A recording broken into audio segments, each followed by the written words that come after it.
Pán poslanec Pčolinský, chcela by som byť v tomto parlamente konštruktívna a preto musím na niektoré veci zareagovať, ale v prvom rade s mnohými vecami, čo ste povedali, súhlasím.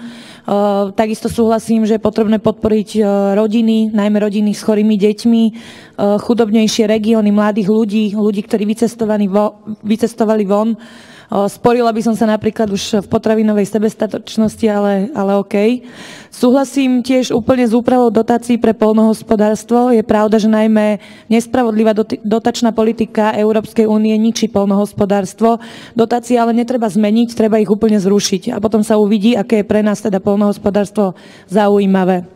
No a posledná vec, 40% šumka a nekvalitné potraviny.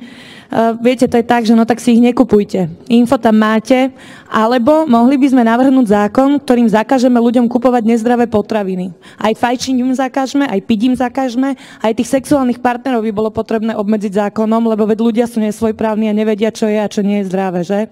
A mohli by sme navrhnúť ešte fyzické tresty tým, ktorí sa nevedia k sebe správať tak, ako si to my predstavujeme. Všetko, ďakujem.